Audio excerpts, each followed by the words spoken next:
vamos falar de um tema que é muito importante, muito legal, porque é algo muito corriqueiro. Vocês vão se deparar com frequência, praticamente todos os dias, com um paciente com dor abdominal.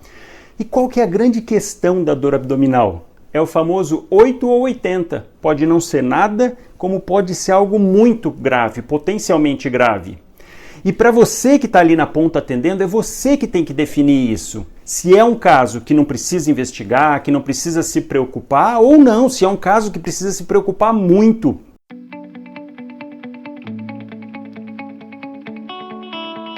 Por isso que esse assunto, além de tão corriqueiro, ele chama atenção, porque é esse primeiro manejo, esse contato que faz a total diferença para o paciente, entre ele viver ou morrer. Então depende da sua ação lá na ponta, lá de frente, em definir se esse caso demanda algum cuidado a mais ou não. Então é essa mentalidade que você tem que ver, que dessa forma que eu vou passar para vocês, para a prática, para o dia a dia, que é essa mentalidade que você vai se nortear e se guiar toda vez que atender um paciente com dor abdominal.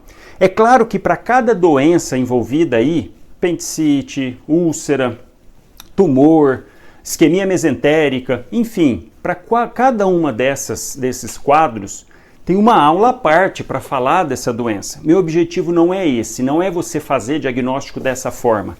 É você se nortear para saber se aquele paciente precisa realmente de uma atenção a mais, precisa de investigação ou não.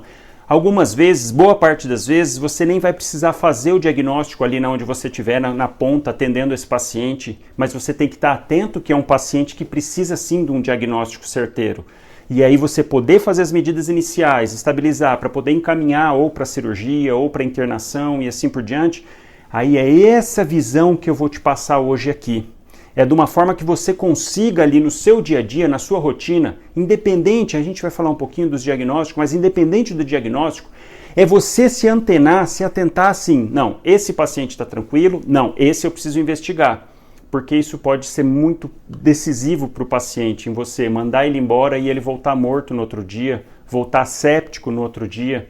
Então é essa mentalidade que você vai ter a partir de hoje com essa live, para você definir seus casos clínicos. Por isso que esse coraçãozinho foi minha filha que fez, tá? Ela perguntou se podia colocar um coraçãozinho aqui no final do médico da prática. Eu falei, pode pôr, ficou bonitinho, não sei se vocês estão vendo aí que ficou pequenininho. O que você precisa definir então quando você estiver de frente com o seu paciente com dor abdominal?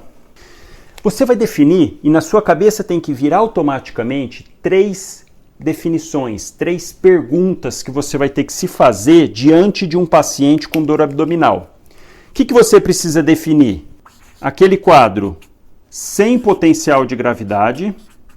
Então, olha só, você precisa definir se o paciente tem potencial, se ele não tem potencial de gravidade, se aquela dor, se aquele quadro não tem potencial de gravidade, ou o contrário, quando tem potencial de gravidade, ou ainda, se o caso é cirúrgico.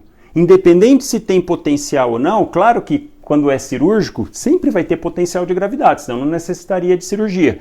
Mas o que eu chamo a atenção é que às vezes é um quadro sutil, que ele não demanda, ele não tem sinais exuberantes, mas é um caso cirúrgico. Um exemplo, apendicite inicial, o paciente chega tranquilo, aquele leve desconforto, tudo. Mas você precisa definir isso, porque se você dá alta, ele volta séptico. Então aqui, caso cirúrgico. É isso que imediatamente, quando você estiver de frente com o seu paciente com uma dor abdominal, na hora já tem que passar isso na sua cabeça. Opa, peraí, mas esse quadro dessa dor abdominal, ela tem potencial de gravidade?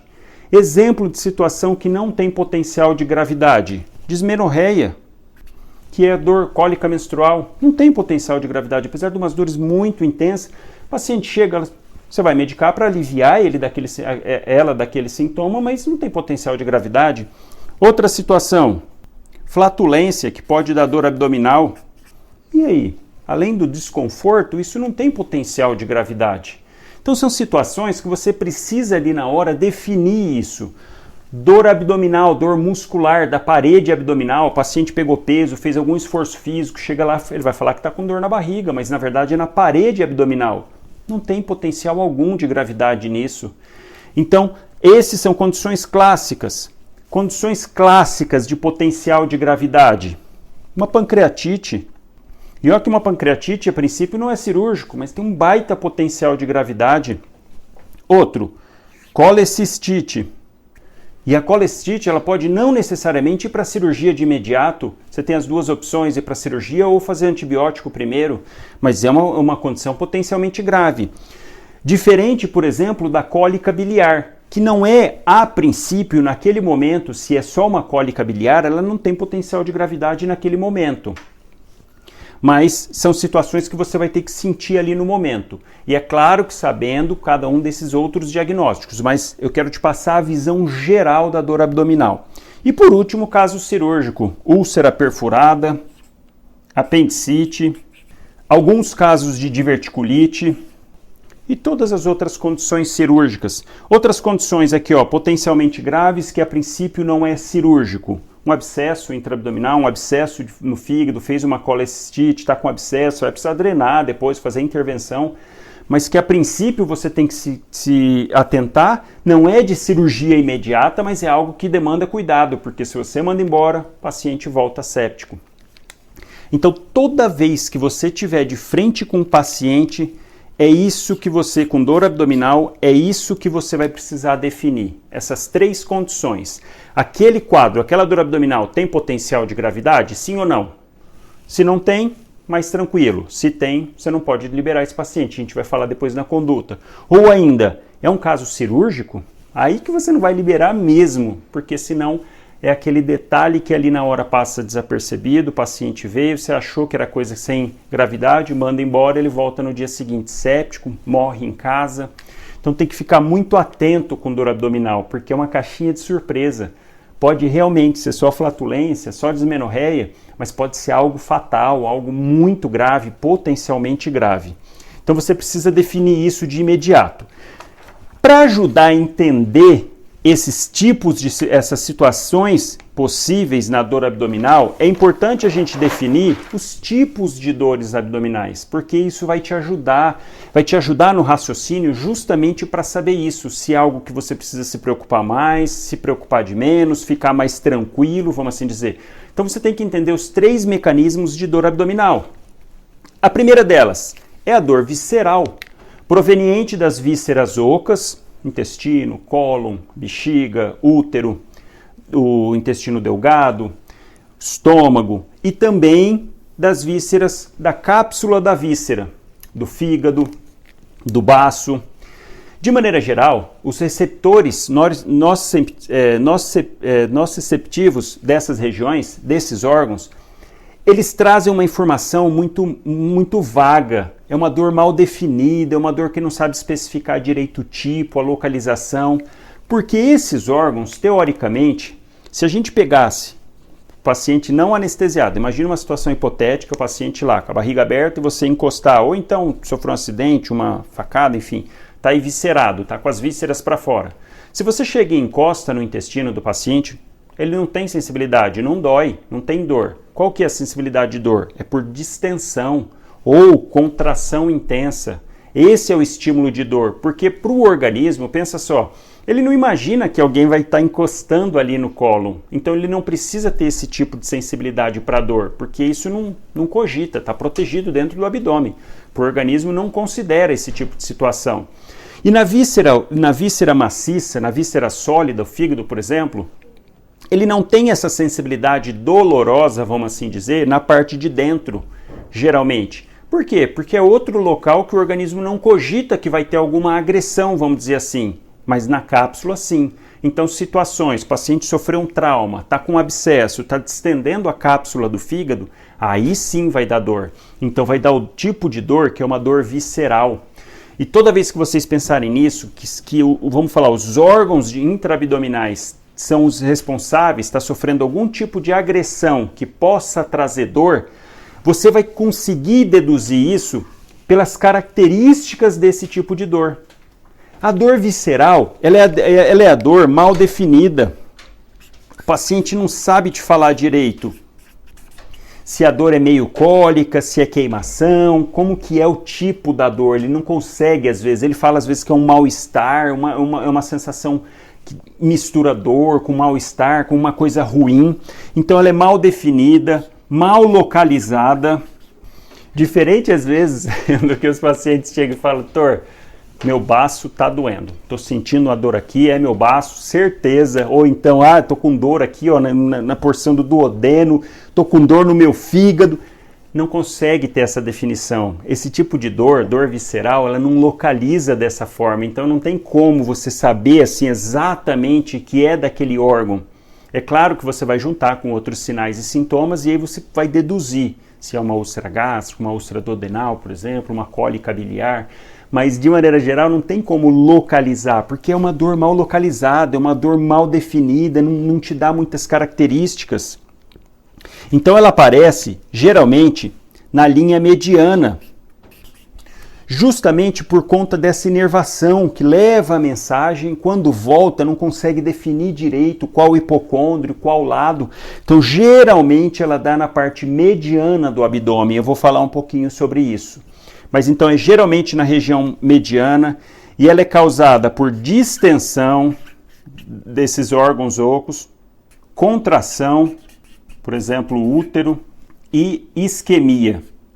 E aqui eu chamo atenção principalmente para a isquemia mesentérica, que é um quadro dramático, um quadro que na hora do exame físico vem com essa dor mal definida, do paciente tem uma baita de uma dor, você vai fazer o exame físico, não tem aquela correspondência da dor, porque é uma dor mal localizada, ela não pega no peritônio, que eu vou falar aqui a próxima, então você examina, faz descompressão brusca, vem negativo, fala, caramba, e o paciente urrando de dor, é bem característico isso de isquemia mesentérica, que na verdade é uma aula só sobre isso, mas só para vocês terem essa atenção, que a isquemia, ela traz uma dor mal definida e às vezes muito intensa, então sempre valorizar a dor, mesmo que às vezes no exame físico não está tão compatível, o paciente chega gritando dor, você palpa, ele não, fala, peraí, mas não tem tanta defesa assim no abdômen, não tem DB positivo e está com tanta dor assim, então sempre ficar com um alerta extra em relação à isquemia.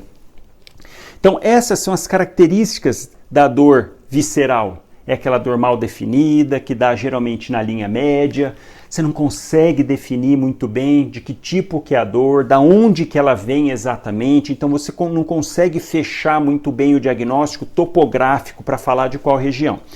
Para isso, você vai levar em conta o seguinte, para te ajudar, para te nortear ali mais ou menos da onde está vindo essa dor.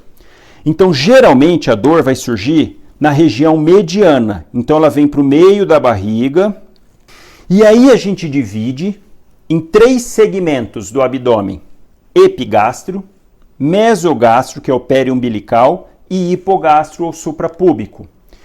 Porque dessa forma, se a gente divide, geralmente acontece isso quando vem a dor, baseado num certo grupo de órgãos de cada uma dessas regiões.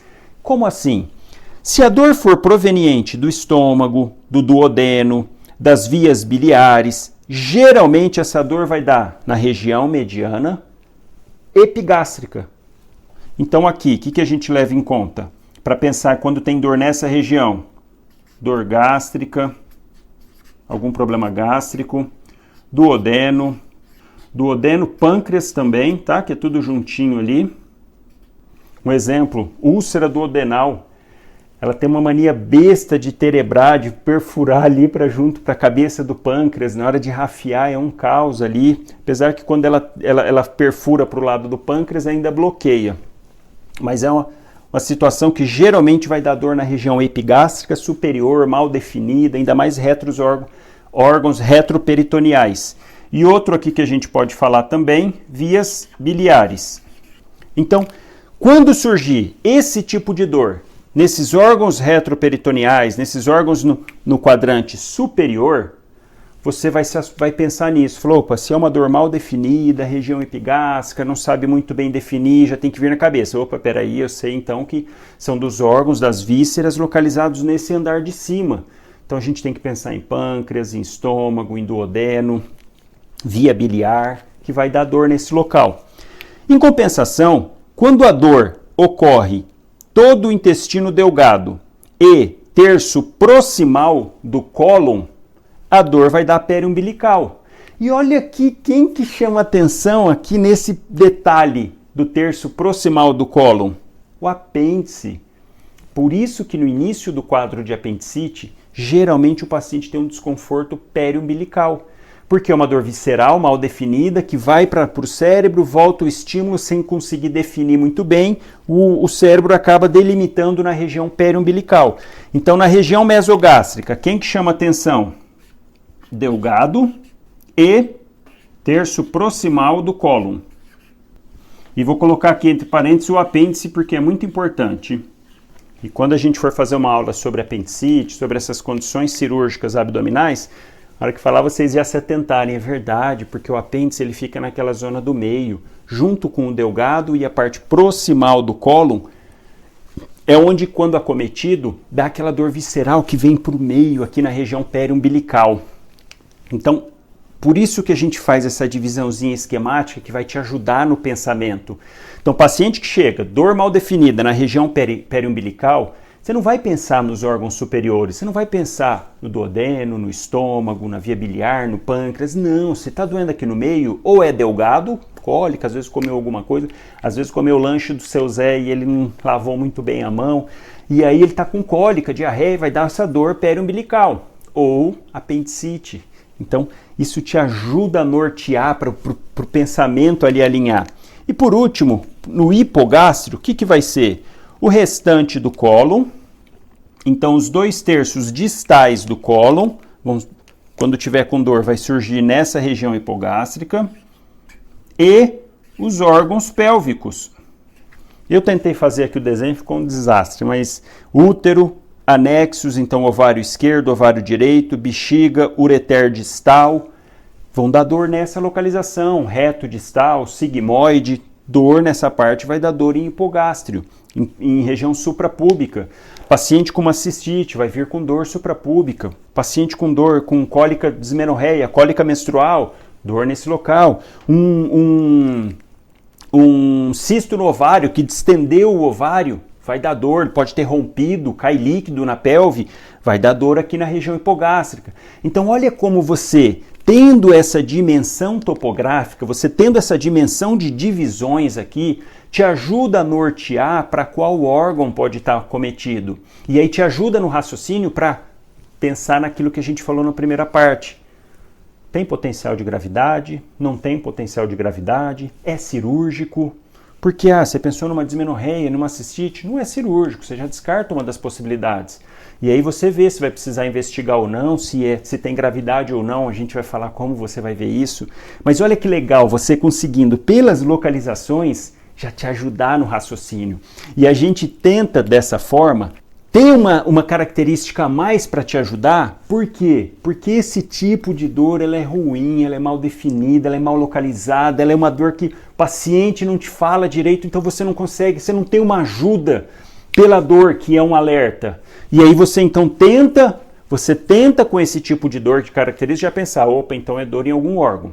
E aí com essa topografia você consegue direcionar um pouquinho mais, você consegue extrair um pouquinho mais de informação que o paciente às vezes não te fala, porque é uma dor mal definida, então vocês nunca mais vão esquecer. Dor de víscera oca, de víscera maciça intraabdominal, se a dor é no órgão, ali localizado, você não vai conseguir localizar, você não vai conseguir ter certeza, você não vai conseguir saber exatamente aonde que é o problema. Então se baseia por isso. Região topográfica do abdômen, porque aí sim vai te dar um dado a mais, vai te ajudar. Então esse é o tipo número 1 de dor, que é a chamada dor visceral, que geralmente começa com dor visceral. E aí ela vai progredindo para os outros tipos de dor. Quais são eles? Mais 2 tipos. Dor somática parietal e a dor referida. O que é a dor somática parietal? É quando a dor surge então lá no órgão e um apendicite, por exemplo, o apêndice vai inflamando, vai infeccionando e aquela inflamação, aquela infecção ela passa do órgão e atinge o peritônio. Aí sim a pessoa consegue localizar a dor.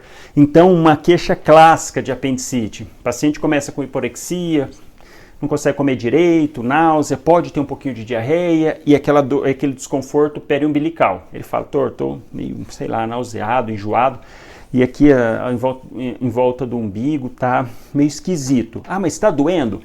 Olha, doutor, não sei se é uma dor, é um desconforto, é um negócio que eu não sei falar. Aí passa alguns minutos, algumas horas, a dor migra e vem para a fossa ilíaca direita. Aí ele volta e fala, doutor, tá doendo aqui. Nossa, agora tá doendo. Agora eu falo que é dor mesmo. Antes eu não sabia.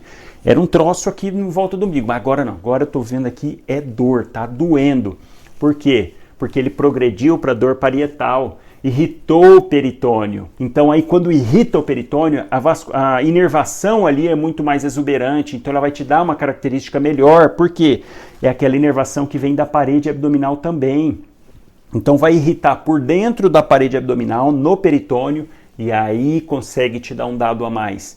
E é um dado de alerta, porque geralmente quando tem dor peritoneal, você tem que descartar a cirurgia. É uma condição que você, está com irritação peritoneal. Até prova o contrário, é um caso candidato à cirurgia. Pode não ir depois, mas é um caso candidato à cirurgia. Então aqui, diferente do que na dor visceral, é uma dor geralmente de forte intensidade, bem localizada. O paciente sabe te falar exatamente o ponto onde dói. Doutor, dói bem aqui. Ou então, não, doutor, tá doendo muito aqui, ó. Aqui eu sei, bem nesse ponto aqui, ele te mostra o ponto, ela é altamente bem localizada. Ela é proveniente de irritação peritoneal. Por isso que ela é bem localizada, porque ela atingiu aquela inervação mais exuberante da parede abdominal, da parte interna, do peritônio. Então isso consegue te trazer um dado mais localizado. Então toda vez que o paciente chegar para você já com uma dor muito bem localizada, você já tem que ficar com o alerta ligado. Falou, opa, peraí, é uma dor bem localizada? Legal. E você vai precisar examinar, fazer a semiologia abdominal para ver se é uma dor localizada e que está com irritação peritoneal ou não. Porque pode ser uma dor localizada, por exemplo, na dismenorreia, apesar de ser contração uterina, da hipogastro, ou distensão da cápsula do ovário, pode dar aquela dor ali, pode até encostar no peritônio e dar aquela dor bem localizada, mas você chega lá, faz descompressão, não tem aquele sinal exuberante de irritação peritoneal. Então não é sempre que vai para a cirurgia, mas quando tiver dor parietal, dor somática associado, você tem que ficar em alerta, porque isso já tem que pensar naquela terceira condição, sem gravidade, com gravidade e possibilidade cirúrgica. Então chegou com dor parietal, somática, tem que descartar a cirurgia. Por último, pode surgir um terceiro tipo de dor, que é a dor referida. É aquela dor que ela está ocasionada em um órgão, mas ela dá dor em outro local. Olha que louco isso. Mas isso acontece. Como assim? Às vezes, por exemplo, tem um sinal de Kerr, que é o sinal clássico, pode ter derramamento de sangue, um trauma hepático, alguma lesão, com sangramento para a cavidade, irrita aqui o peritônio e vai dar dor no ombro. É característico isso. Geralmente, região infradiafragmática, irritação infradiafragmática pode dar dor aqui no ombro. Por que que isso acontece? Olha só, isso é chamado dor referida. O problema é num local e a dor dá em outro.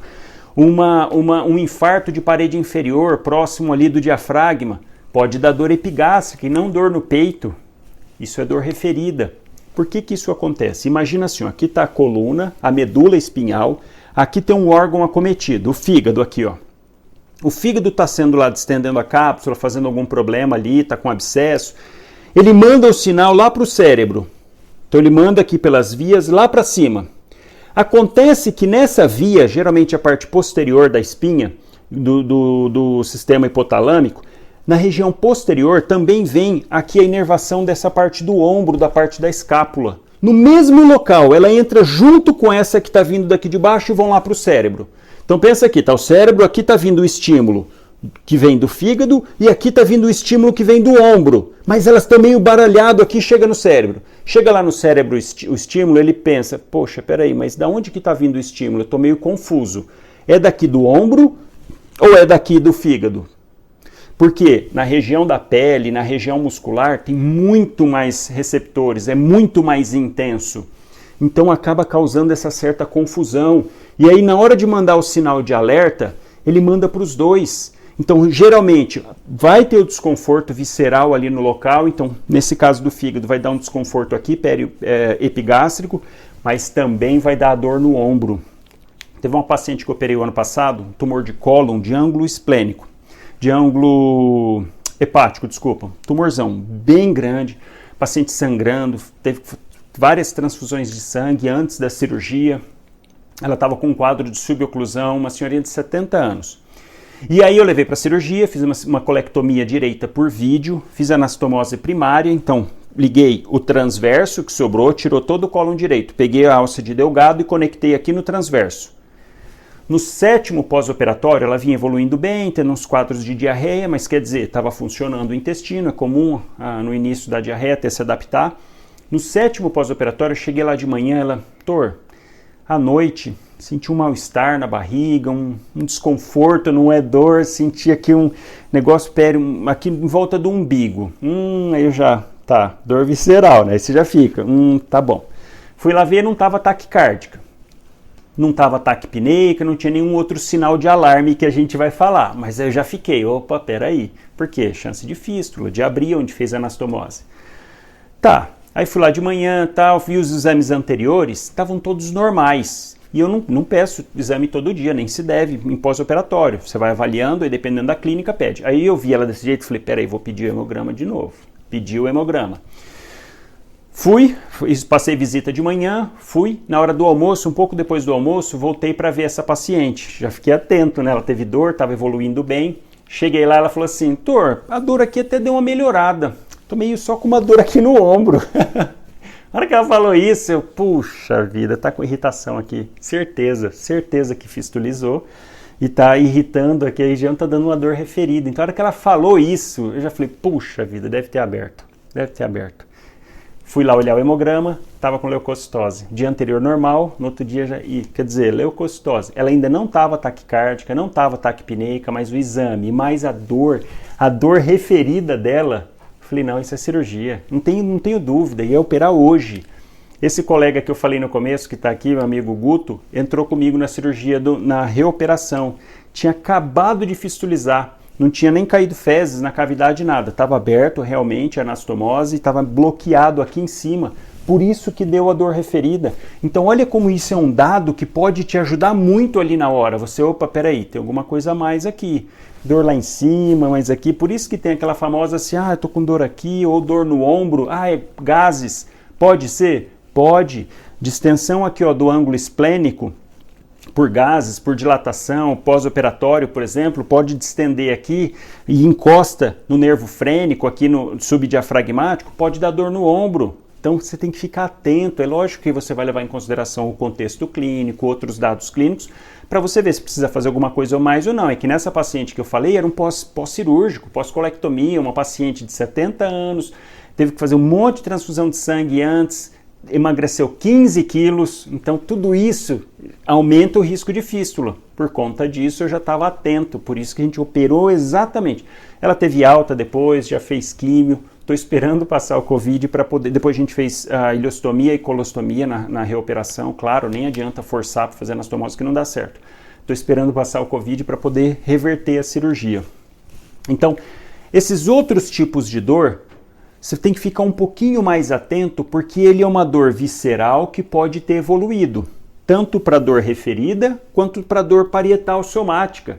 Então olha como o tipo da dor já te ajuda muito a dar aquele dado, aquela coisa a mais, você ficar, poxa, peraí, isso aqui eu preciso me preocupar mais ou não. E aí sim levar em consideração outros fatores clínicos, que são esses, os sinais de alarme, que você tem que estar alerta ali na hora que seu paciente chegar. Então, primeira coisa, chegou o paciente com dor abdominal, você vai definir as 3 coisas. Sem gravidade, com gravidade ou é cirúrgico. Vai pensar no tipo da dor. Peraí, é uma dor visceral, é uma dor parietal, é uma dor referida, porque isso já vai sua cabeça lá no raciocínio. Por isso que a gente vai ponto a ponto, depois no checklist, fechar bem esse raciocínio para você nunca mais esquecer, a hora que estiver de frente com o paciente, você raciocinar dessa forma, organizadinho, bonitinho, poder te direcionar para aí sim você atender, brilhar. O que chama a primeira coisa que chama atenção, o paciente que chega com dor abdominal que você tem que olhar? Sinais de SIRS. Por quê? Se o paciente chega inflamado, síndrome inflamatória da resposta sistêmica. Então é o paciente que está inflamado, que está tendo uma resposta sistêmica inflamatória a alguma agressão. Isso não quer dizer de imediato que vai ser cirúrgico ou não, mas já te chama atenção. Paciente que chega às vezes com uma dor abdominal relacionada com uma ito, uma infecção do trato urinário, pode estar evoluindo para um começo de pielonefrite, ele pode chegar com sinais de CIRS, pode chegar taquicárdico, pode chegar febril, e isso vai te chamar atenção, mas não é caso de cirurgia, você entra com antibiótico e geralmente resolve. Quais são então os sinais de CIRS que você vai ficar atento na chegada do paciente? Frequência cardíaca maior do que 90, frequência respiratória maior do que 20 e febre, temperatura axilar maior do que 38. Esses são os 3 dados clínicos que já podem te falar se esse paciente está inflamado ou não. Sinal de CIRS a gente acrescentaria, vou até acrescentar aqui, mas aí é para depois, se você for investigar, leucocitose, que eu vou falar depois na hora de investigação, mais de 12 mil leucócitos. Mas olha só, vamos falar que você está de frente com o paciente ali, não fez exame ainda. Você já vai se atentar para isso. E isso não só para dor abdominal, eu já falei isso várias vezes para vocês, em vários vídeos, falei isso no vídeo de sepse, no vídeo de pneumonia. Isso vai te guiar para a vida. Todo paciente que você for atender, independente de qual seja a queixa, não deixa de olhar para os sinais vitais, frequência cardíaca, frequência respiratória, temperatura e acrescento ainda pressão. Todos. Geralmente o paciente já vê isso na triagem, já passou lá por uma triagem, mas não custa nada você verificar. Enquanto você atende, você já vai olhando e vendo a frequência respiratória. Dá uma olhadinha no relógio, conta 30 segundos e fica olhando para ele e conta as respirações. Depois você multiplica por 2. Por exemplo, você está lá, você contou lá 30 segundos, ele respirou 10 vezes. Quer dizer, ele está com 20 incursões respiratórias por minuto. Isso é facinho. Enquanto ele está ali, você está anotando, você fica já de canto de olho olhando. Pega o pulso, pede o pulso dele, você nem levou para examinar ainda, mas só você pega o pulso, você já vê, pega o relógio, olha, você vê quanto que está a frequência cardíaca, isso já vai te dar um dado muito, muito valioso, e só de encostar nele para pegar, você já vai sentir se ele está com temperatura maior ou não. Então, esses são sinais de CIRS que você vai ficar atento na hora que chegar o paciente com dor abdominal. Eu falei para vocês já, dor somática, dor parietal, tem que ficar atento, porque ela começa na visceral e parte para parietal. Ah, pode ter uma dor parietal direto? Pode. Um abscesso, por exemplo, ali da parede abdominal, pode fazer direto um abscesso? Pode. E pode dar uma dor parietal direto. Mas isso não é o comum. O comum é começar com a dor visceral e ela partir para parietal. Aí você tem que estar atento, porque pode ser um caso cirúrgico, você não pode mandar esse paciente embora. E eu destaco, por último, e chamo atenção sempre, pensou em infecção, tem que pensar em sepse. E aí o QSOFA, que é a escalinha do QSOFA, vai te ajudar muito ali na hora para você definir se esse paciente está com sepse ou não. Tem uma live de sepse no canal, quem não viu, é só entrar lá no YouTube, colocar médico na prática ou no próprio aqui no Insta, na bio, tem o link, clica lá para assistir essa live de sepse. Ficou bem esquemática, bem pro dia a dia, para você não comer bola, não passar batido, porque sepse, se você não fizer nada, o paciente morre. Se você demorar para fazer, morre também. Então, olha só, eu destaco o QSOFA porque ele vai te nortear, te direcionar justamente para você ter um alerta ainda maior. E aí você vai acudir a parte abdominal, mas vai entrar com o pacote da primeira hora que a gente vai falar rapidinho ali depois. No QSOFA, leva em consideração frequência respiratória maior do que 22, pressão arterial sistólica menor do que 100 milímetros de Hg e um Glasgow menor ou igual que 14.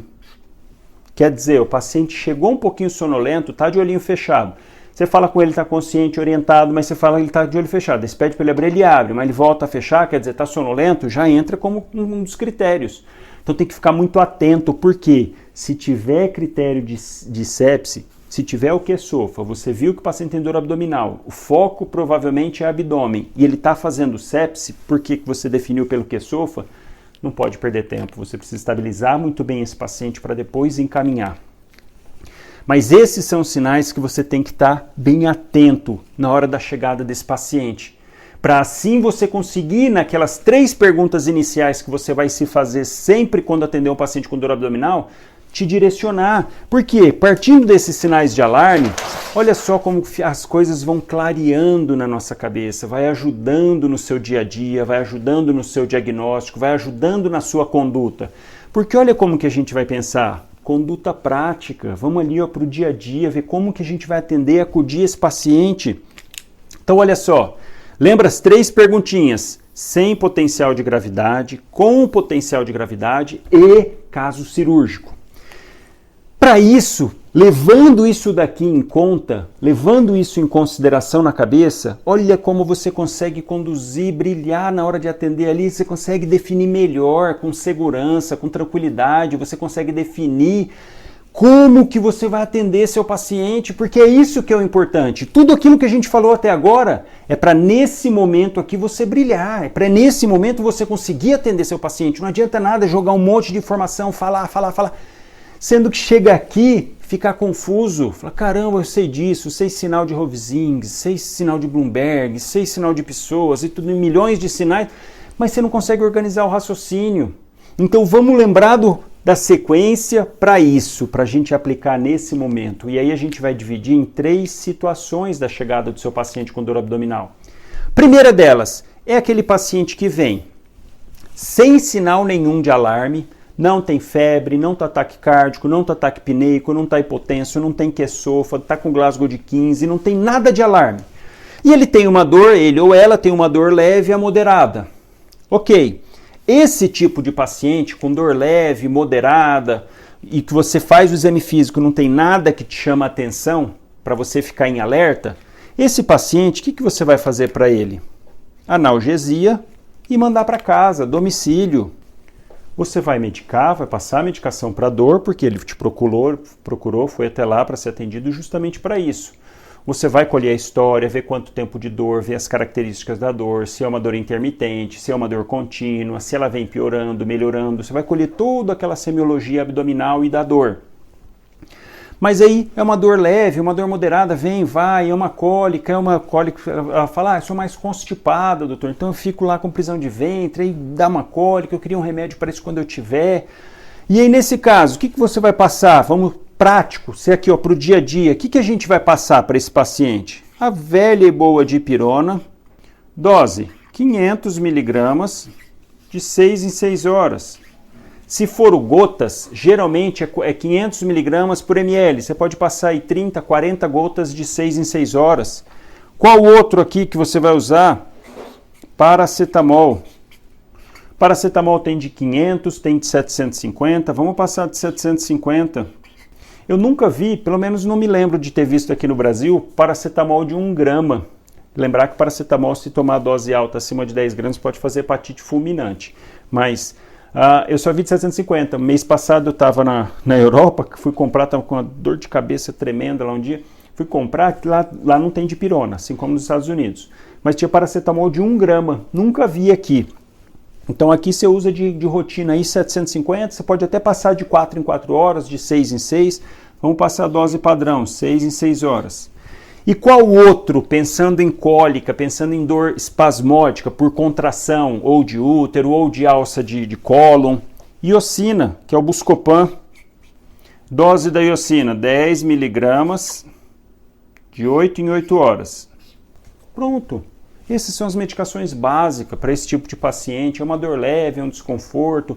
Se for por constipação, aí seria uma aula sobre constipação. A gente falar, poderia passar um óleo mineral, poderia passar um probiótico, alguma coisa para ajudar, um Moving Lax da vida, algum desses. Mas não é o foco da nossa aula aqui hoje, da live. Então, para esse caso leve, paciente sem sintomas, não é cirúrgico, não tem sinal de alarme, analgesia, casa, orienta. E aqui, pessoal, eu faço um adendo. Algumas vezes, o paciente vai vir queixando da dor, mas não é realmente uma dor intensa, não é uma dor com sinal de alarme, mas ele está tendo dor faz 3 meses, faz 6 meses, não conseguiu definir se é uma dor por constipação ou qualquer outra coisa. Pensa nesse paciente, você passa sim, faz essa conduta, mas pede para ele, olha, procura o ambulatório, procura a UBS para poder investigar. Por que eu falo isso? Essa semana voltou, eu até mandei esse áudio no grupo do Telegram, voltou uma paciente que eu operei, eu até mandei as fotos novamente, eu operei em dezembro uma paciente com um tumor de adrenal, uma paciente de 32 anos, um tumor de adrenal à esquerda, 2,5 quilos, envolvendo o rim do lado esquerdo e invadindo o diafragma. 5 horas de cirurgia, tirei totalmente o tumor, tive que abrir todo o diafragma, rafiar tudo depois para fechar. Uma paciente de 32 anos. Há vários meses ela procurando o posto por dor abdominal. Dor, sensação de peso, dor mal definida, dor piorando, hiporexia, perda de peso.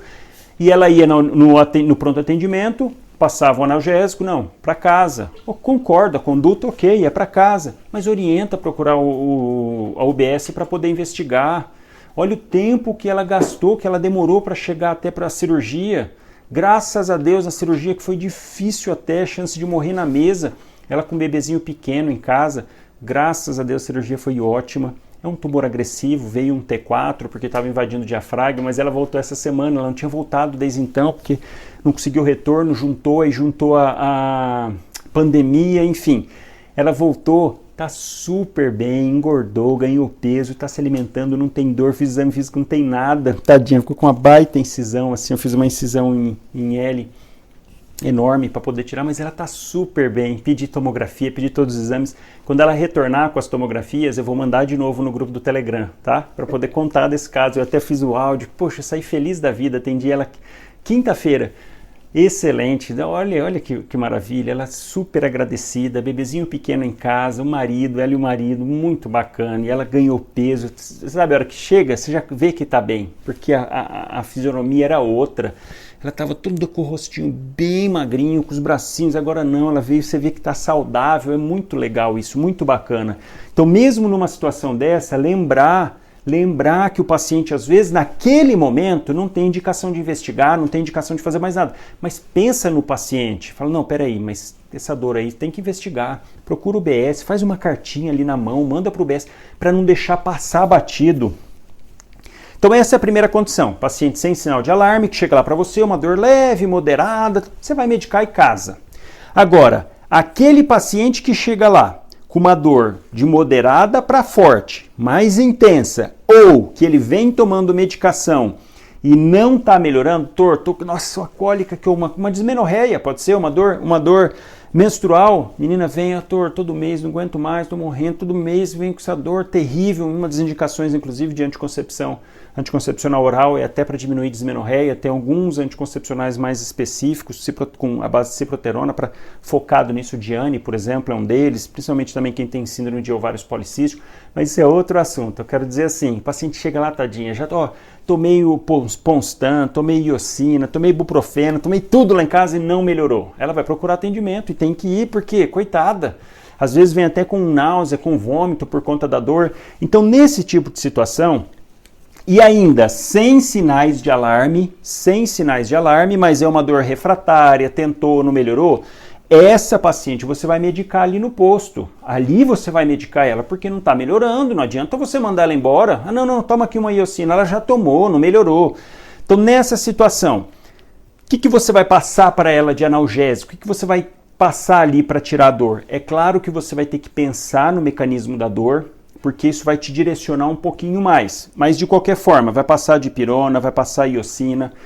Buscopan composto, que vem em ampolinha de 5 ml, é ótimo, porque vem 20 mg de iosina e 2,5 gramas de dipirona. Então, de maneira geral, Buscopan composto cabe bem para essa situação. Pode fazer anti-inflamatório? Depende. Se for uma dismenorreia, por exemplo, deve fazer. Se for uma cólica renal, que na verdade já está descendo o ureter, uma ureterolitíase, está bem aqui na juve, na junção uretero-vesical, junto aqui da bexiga, vai dar dor nessa localização, você deve fazer anti-inflamatório, que ajuda bastante. E aí aqui, depende do que você tiver no local de atendimento. Um dos mais comuns é o cetoprofeno, dose 100 mg de 12 em 12. Outro que você pode usar, o Tenoxicam, depende do local que você tiver. Tenoxicam, dose 20 mg. Aí você associa Buscopan mais Tenoxicam, Buscopan mais cetoprofeno, pode ser diclofenaco também, dependendo do lugar que você tiver. A ampolinha do diclofenaco é 75 mg. Enfim, você vai precisar ver o que tem lá para você. Você faz uma ampolinha de Buscopan composto junto com anti-inflamatório. Ah, mas se for alguma coisa pensando em gástrico. Não, aí você não vai fazer anti-inflamatório, porque se for uma úlcera, se for uma gastrite, você fizer anti-inflamatório, aí o paciente vai te xingar, porque vai piorar. Então não. Mas de maneira geral, tirando essa parte gástrica, você passa anti-inflamatório. A não ser que o paciente tenha alguma contraindicação, tomar cuidado, pacientes idosos, paciente renal crônico, não usar anti-inflamatório. E aí, se você não puder usar o anti-inflamatório, ou se você usar o anti-inflamatório e mesmo assim a dor ainda está resistindo, parte para o tramadol, que é um derivado da morfina. Tramadol você pode fazer 50 mg de 8 em 8. Pode fazer a dose máxima do tramadol 100 mg de 6 em 6. Só um detalhe, o tramadol ele causa muita náusea. Então um conselho, põe numa ampolinha de 50 ml, coloca junto um Plasil, tá? Porque aí ele vai metoclopramida, que é o Plasil, 10 mg, põe em associação, porque senão o paciente vai ficar, doutor, melhorei da dor, tô 0 bala, só não paro de vomitar agora. Então você associa, faz tramadol junto com Plasil, tá? De maneira assim, ó, esqueminha geral para te ajudar ali na hora. Buscopan com anti-inflamatório, ou Buscopan com tramadol, ou fazer os 3, dependendo da sua situação.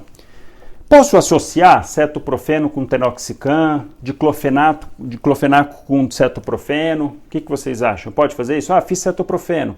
Não melhorou, vou fazer mais uma dose de cetoprofeno. Ou então não, vamos fazer tilatil agora, já que não melhorou? Não faça isso. Não associa, nunca associa anti-inflamatório. Ele não aumenta o efeito analgésico, anestésico, ele não melhora, ele não fica mais potente e aumenta muito o efeito colateral. Então, não fazer isso. Você troca de medicação. Fiz lá, Buscopan e cetoprofeno. Doutor, melhorou, mas ainda está com dor. Faz tramadol. Tá? Tramadol faz facinho. Não tem tramadol, faz morfina. Tem muita gente que tem medo de morfina. Eu vou falar morfina na próxima etapa ali. Mas você pode fazer morfina aqui, extremamente seguro. Eu prefiro particularmente fazer mais morfina do que tramadol. Tem um efeito mais rápido, causa menos náusea. Você vai titulando, ele tem um efeito de 5, 10 minutinhos, já está agindo. Eu prefiro, mas é porque eu uso muita morfina, mas eu prefiro do que tramadol. E custo, polinha de tramadol, 15, 18 reais, morfina, R$1 a ampolinha. Então, enfim, isso é um esqueminha só, tá? Uma receitinha ali para o dia a dia, para você implementar de imediato. Sair atendendo seu paciente, você já tem uma noção ali, incluindo as doses. Todo mundo retornando aí para a gente finalizar aqui a última etapa do atendimento. Fazer aquele checklist para ficar na cabeça de um jeito prático que vocês vão brilhar atendendo aí em qualquer lugar que vocês estiverem, no internato, pós-formado.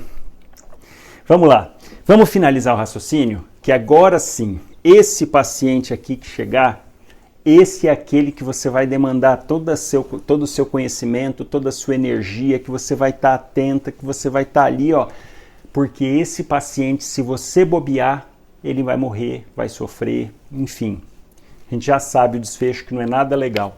Então, olha só, aquele paciente que chegar com sinal de alarme, sinais de CIRS, vamos lá, vamos relembrar. Então, se ele chegar com sinais de CIRS, taquipneia, taquicardia, febre, leucocitose, paciente que chegar com dor somática, quer dizer, está com dor no peritônio. Você vai ter que avaliar se ele tem irritação peritoneal, mas é um paciente, ter prova contrária, é candidato à cirurgia, então você tem que ficar ligado. E não esquecer do nosso QSOFA.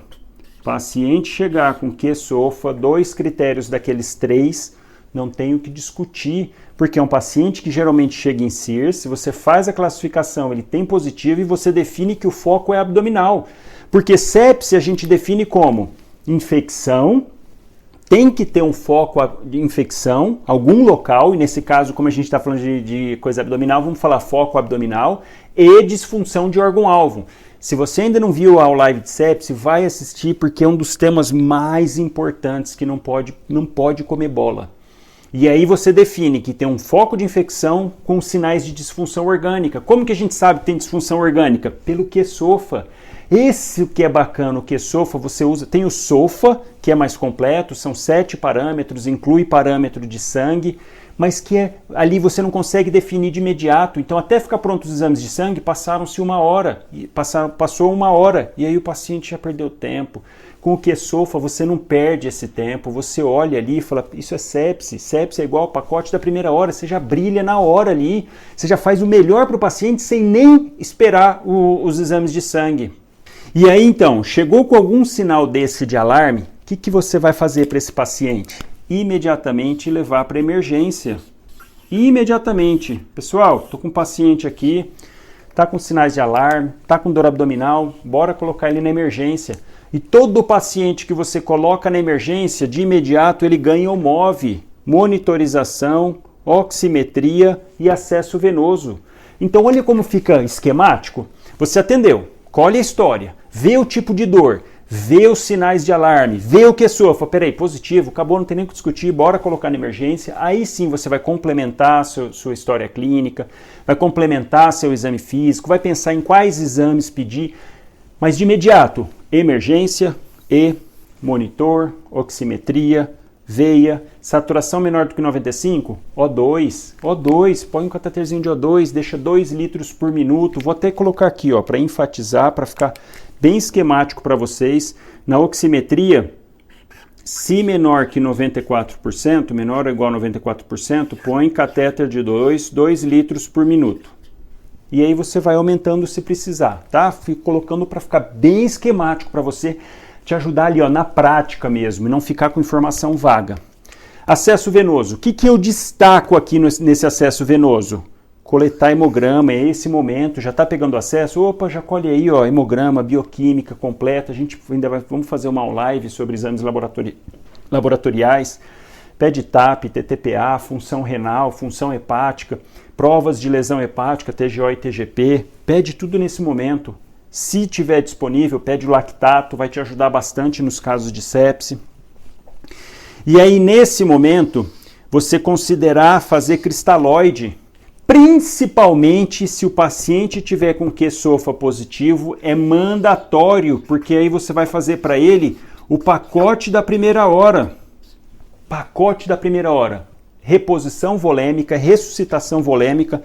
Então, cristalóide, nesse caso, 30 ml por hora, você pode começar com 20 e tateando de 20 a 30 ml hora, dentro da primeira, 20 ml por quilo. Dentro da primeira hora você corre volume para ele, um paciente de 70 quilos a 2 litros, cristalóide, soro fisiológico, Ringer ou Ringer lactato, pode correr. Em quanto tempo, doutor? Em meia hora, pode mandar ver, porque o paciente está hipotenso, está em choque. Você faz a reposição. Outro que você tem que entrar dentro da primeira hora, antibiótico. E aí eu chamo a atenção também, para quem não viu ainda, tem no canal 2 lives de antibiótico, bem esquemático, de um jeito que eu tenho certeza que você nunca viu. Corre lá para ver essa live, porque vai te ajudar muito a definir. E aqui, ó, para quem assistiu ao live de antibiótico, a gente pensar em gram negativo, pensar em anaeróbio, então tem que pensar nos antibióticos que cobrem isso daqui, pensar em cipro, ceftriaxone, para você correr nesse momento. Nesse momento você tem que atuar, fazer a reposição volêmica, entrar com antibiótico.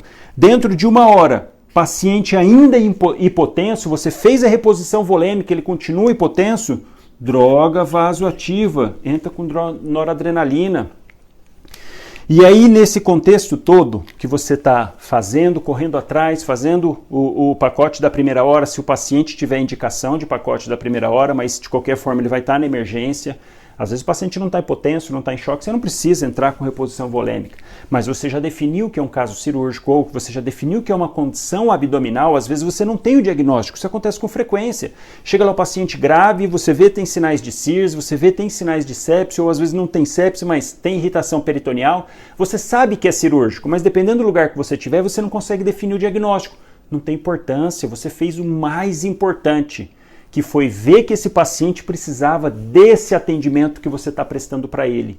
Então aí sim você está fazendo melhor. O que acontece que eu já vi, não uma vez, vi várias, chegar um paciente desse jeito, o colega atender, meu Deus, é uma dor abdominal, o cara está hipotenso, pegar o telefone para encaminhar. Eu estou com um paciente aqui, ele está assim, está mal, eu preciso da vaga. Tá, mas você fez as medidas básicas? Que ele precisa ser encaminhado, não tem dúvida, vai ser, tudo bem. Mas nesse momento que ele está na sua frente, ele precisa mais de você no telefone ou de você aqui, ó, ajudando ele? Porque o tempo que você está perdendo lá no telefone, inclusive o colega que for estar na regulação, estiver na regulação vendo, fala, tá, mas o que você já fez para ele? Não fiz nada, porque ele está assim, ele não é aqui que ele vai fazer. É claro que é lá que vai fazer isso daqui. Não tenho recurso. Soro. Se você não tiver soro no lugar que está atendendo, pode ir embora, vai para outro, porque, pelo amor de Deus, isso tem que ter um antibiótico básico, uma ceftriaxona, você tem, dá para estar fazendo ali para ele, sem você nem ter definido o diagnóstico. Olha que legal isso, você não definiu, não sei se é uma diverticulite, se é uma pancreatite, dependendo da situação, se é a própria apendicite, mas eu sei que esse paciente está em sepse e é foco abdominal. Aqui, onde eu não tenho recurso, não tenho tomografia, não tenho como fazer exames mais detalhados, eu não consigo definir, mas eu consigo definir que esse paciente é um paciente grave. Então não vou comer bola, vou fazer o básico e aí depois eu encaminho. Olha que legal isso.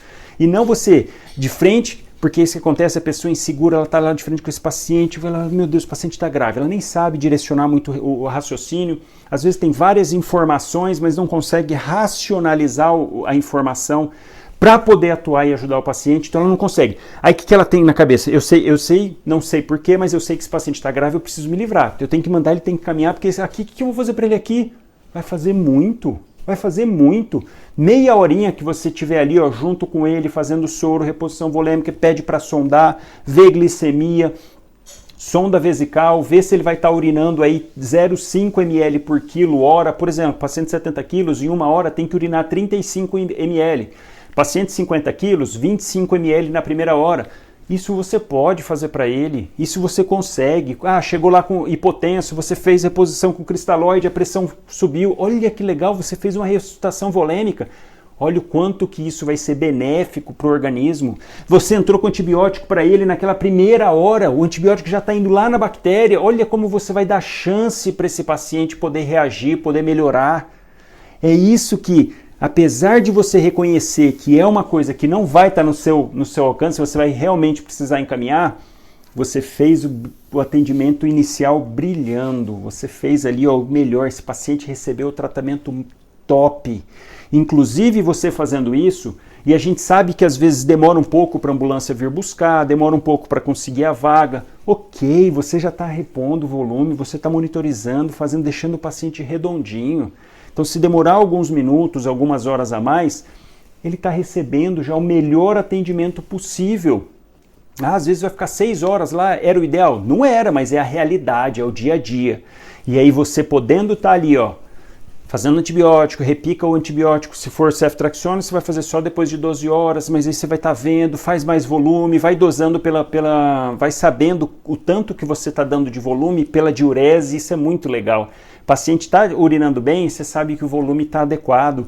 Você fez volume, não urinou nada, se o paciente não for renal, vamos deixar isso claro, faz mais volume, vai auscultando para ver se não vai encharcar, vai cuidando, olha que legal, isso é a medicina bonita, a medicina de qualidade. Você está dando tudo ali para o paciente. E no local que você tiver, pode ser no UBS, pode ser na emergência, no MUPA, qualquer lugar, que se você não tem tomografia, não tem importância. Olha como você está fazendo muito pelo paciente, muito, fazendo o melhor, brilhando.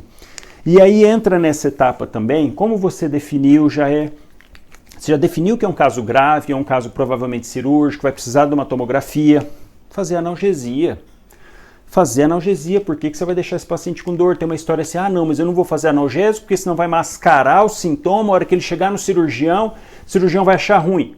Por que vai achar ruim? Você vai deixar o cara com dor? Às vezes vai ficar 2, 3, 6 horas lá. Poxa, isso é desumano. Faz medicação para dor. E aqui, quem que eu chamo a atenção? Morfina. Fazer a morfina, só tomar cuidado com o paciente hipotenso. Dose que você vai fazer padrão. Começa com 3 miligramas. Você pode fazer IV seguramente. Pode fazer subcutâneo, se ele tiver com acesso, faz venoso. Ele está mais hipotenso, faz subcutâneo, ou então dilui um pouquinho, faz mais lentinho, venoso. Mas é morfina que você vai usar. Você pode fazer dipirona? Pode, dipirona faz um pouquinho de hipotensão também. Mas você vai, anti-inflamatório? Não recomendo, porque você não sabe da condição. O estresse da própria situação é um fator de risco, por exemplo, para úlcera gástrica. Se você faz um anti-inflamatório, você pode piorar isso. Não que não possa fazer, eu não recomendo. Parte para morfina, você já definiu, vamos tirar a dor, vamos entrar com tudo para tirar a dor. Pode associar sim analgésico, Para dor, por exemplo, dor oncológica, a gente associa muito fazer analgésico, anti-inflamatório e morfina, porque tudo potencializa o efeito, mas nesse tipo de situação, não. É melhor você fazer uma dipirona e uma morfina. Pode fazer tramal? Pode também. Mas a vantagem da morfina, você consegue ir dosando. Você faz 3 agora, daqui 10 minutos. Está com dor ainda? Faz mais 3. Depois, mais 3. Vai fazendo.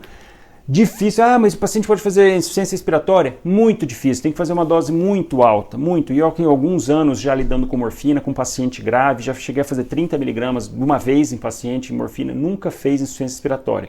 Antes de fazer insuficiência respiratória, o paciente vai começar a ter prurido e náusea. Vai ficar com tontura, um pouquinho rebaixado, aí você já vai diminuindo, não vai pesando a mão, você vai vendo, dificilmente ele vai fazer uma insuficiência respiratória de imediato. Em último caso, se fizer, você entuba, já vai estar ali na sua frente, se você está cuidando, está vendo, está na emergência, você entuba, tá? Mas não ficar com medo de fazer morfina, não. Um outro exame que eu destaco para a gente finalizar nessa etapa, quando, sempre que possível, e você estiver no local, você vai fazer raio-x de abdômen agudo.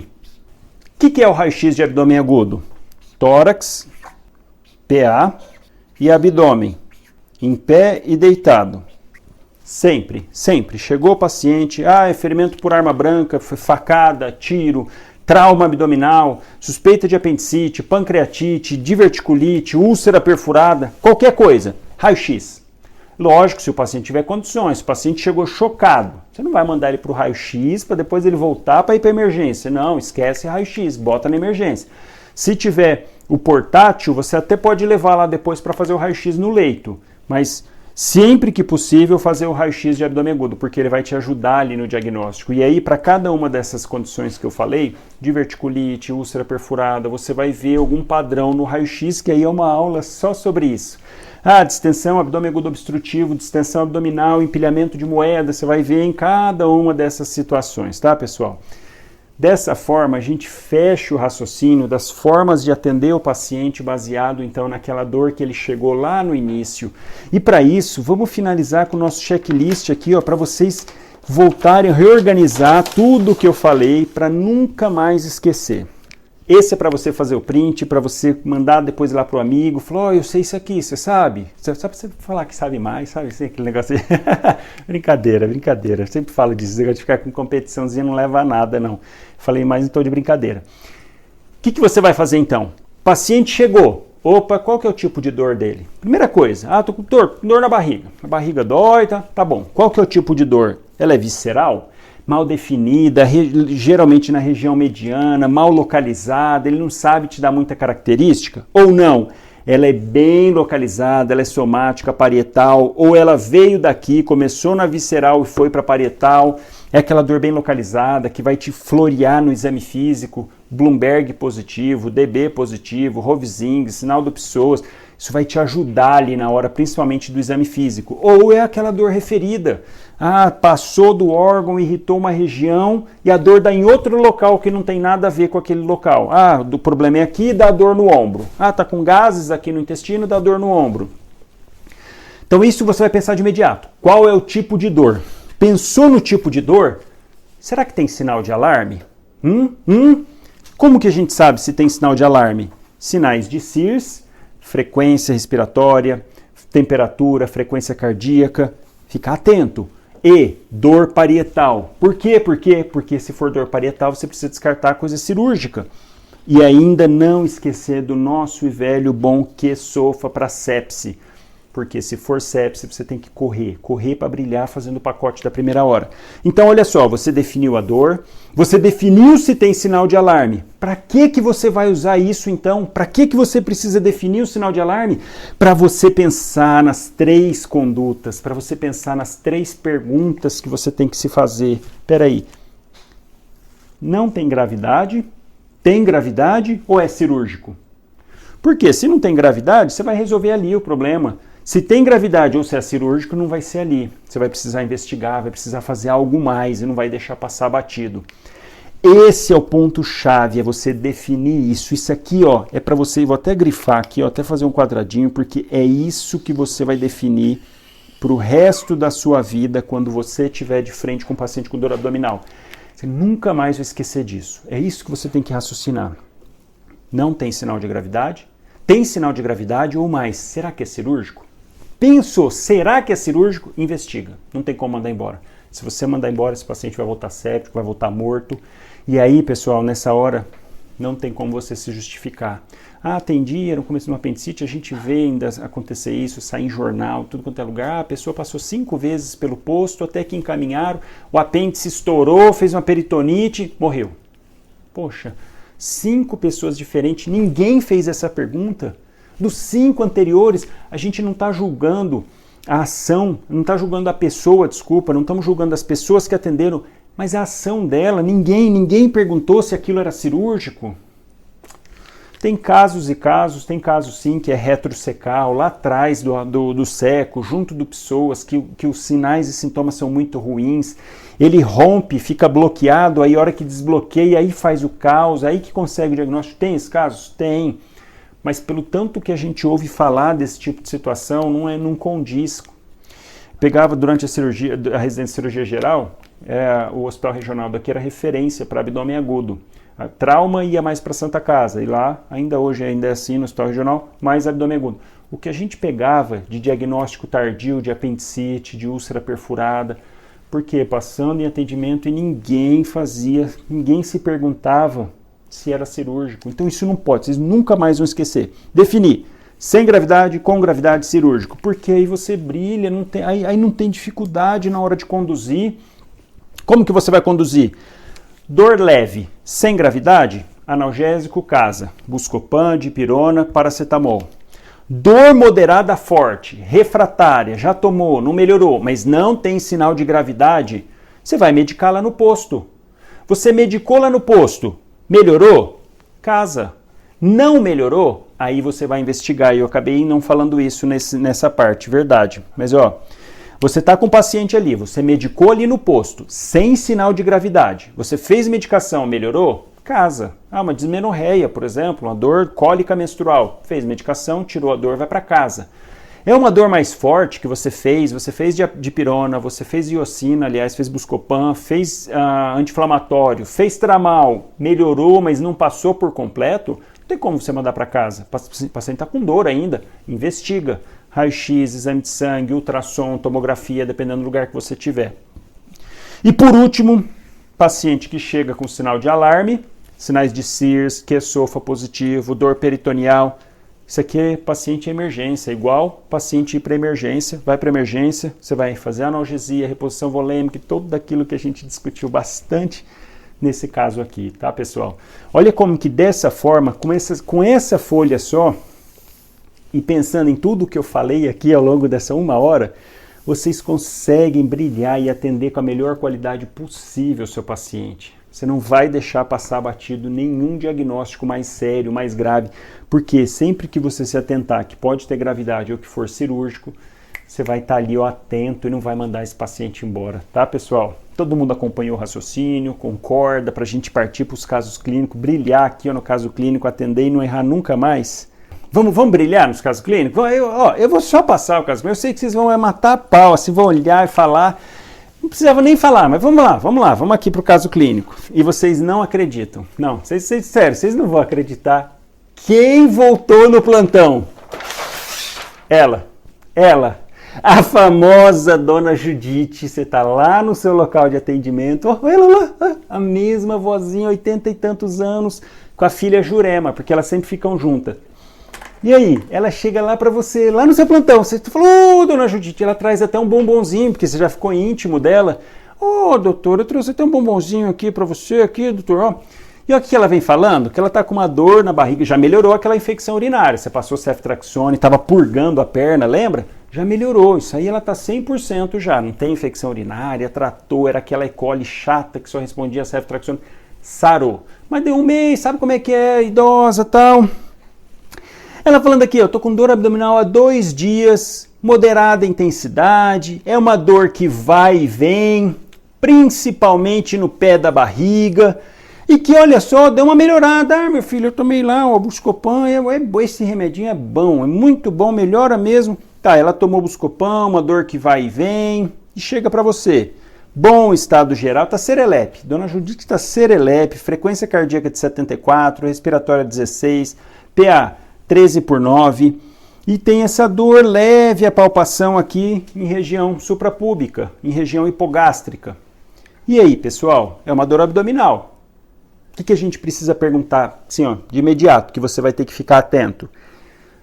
Se tem aquelas 3 coisas, sem gravidade, com gravidade e cirúrgico. O que vai te ajudar a direcionar? Primeiro, falar do tipo de dor. Que tipo que é essa dor aqui? Uma dor mal definida, ela não sabe falar muito bem, a gente tem que ficar muito atento para idoso, paciente desnutrido, paciente imunocomprometido, mulher, porque mulher tem diagnóstico diferencial, questão de gravidez. Outra coisa que eu não falei lá, lembra? Pedir beta-HCG, todas, mulher, chegou idade fértil, beta-HCG para todas, fica bem atento com isso. Mas olha só, então ela tem uma dor mal definida, a gente pode definir que é uma dor visceral. Esse vai e vem que eles falam, ou fala que está torcendo, geralmente é tipo cólica. Então ela tem cólica e está com sinais vitais estáveis. Melhor é a dublagem. Ela tem algum sinal de alarme? Não, não tem. Não tem. Então você fica tranquilo já. É boa e velha a Judite, a gente conhece, Dona Judite é uma gracinha. Então olha só, não tem sinal de alarme, vai aprofundar na história, vai ver exatamente se tem fator de melhora, de piora dessa dor. Pergunta de outros tipos de sintomas, se tem enterorragia, se tem alteração do hábito intestinal. Aí ela fala assim, sabe como é que é? Eu fico constipado, fico aí 5 dias sem ir no banheiro, a dor vem. Olha só, aí você já na hora consegue aí sim ver que é algo que não precisa de uma demanda assim de emergência. Constipado é muito comum, principalmente idoso faz uso crônico de laxante, fica dependente do laxante. Então olha como você consegue direcionar o raciocínio, ver que realmente não tem sinal de peritonite, é uma dor leve na hora que você apalpa. Quer dizer, o que a gente vai fazer para a Dona Judite nesse caso? Você até pode falar para ela ir para o ambulatório, investigar, perguntar, ela tem 80 e tantos anos, 86. A senhora já fez colonoscopia? Vamos fazer, porque está tendo essa dor. Mudou, ou as fezes estão do mesmo jeito, ou mudou. Olha só. Então o que a gente vai passar aqui para ela? Biocina, Buscopan. Passa um Buscopan para ela, um analgésico, e fala para ela procurar o posto de saúde para poder investigar a dor, tá? Bem tranquilo, chegou, sem sinal, uma senhora poliqueixosa. Isso é o mais comum, vocês vão ver. Resolvemos aqui, ó, de forma tranquila, algo que de cara, assim, já pela história, pelos sinais vitais, a gente já consegue ficar mais tranquilo. Por quê? Porque já tem tudo aquilo na cabeça do que é importante, do que chama atenção. Vamos para o caso clínico 2. Vamos lá. Olha caso clínico 2. Paciente Januário, de 37 anos. Vem falando para você que está com uma dor insuportável no lado esquerdo da barriga e que começou faz 2 horas, nega episódios anteriores, ele está inquieto, agitado com essa dor, lúcido, orientado no tempo e no espaço, está consciente, orientado, frequência cardíaca 110, frequência respiratória 18, PA 150/90 e A febril. E olha o exame físico, não tem nada. Não tem irritação peritoneal, não tem nada. Ele queixa que a dor é mais ou menos em flanco esquerdo, irradiando para a fossa ilíaca esquerda. E aí, assim, a gente já... O que chama atenção aqui? A dor, a idade, paciente jovem, dor insuportável. Então, você tem como falar para o paciente graduar. Você pode falar assim, ó, de 0 a 10. Quanto que você atribuiria a sua dor? O paciente falou 10, é uma dor insuportável, porque dor é muito subjetivo, muito, não tem um exame que você faça para isso. Então você facilita, fala para o paciente de 0 a 10, qual é a sua dor que você acha que está com dor? Porque ele vai também ver na memória dele as dores que ele já teve na vida, então ele consegue graduar. Se ele te fala 10, pode ser que aquilo não seja uma dor insuportável para outra pessoa? Pode, mas aí depende da experiência pessoal. Então uma pessoa que nunca teve dor, se tiver uma dor de dente, apesar que dor de dente é terrível, se tiver uma dor a mais, vai falar que aquilo é 10. Por quê? Para ela é a dor mais forte que ela já teve. Então isso vai te chamar a atenção. Por isso que essa graduação é válida, é útil. Não pelo número em si, mas pelas experiências que o paciente já passou. Assim como, por exemplo, já atendi paciente com pancreatite, que é tido como uma das piores dores que o indivíduo possa ter, o paciente falar que está em 6 a dor. Por quê? Paciente chucro, paciente, sabe, que esse paciente bruto que já passou por muitas coisas, muita cirurgia, muita dor.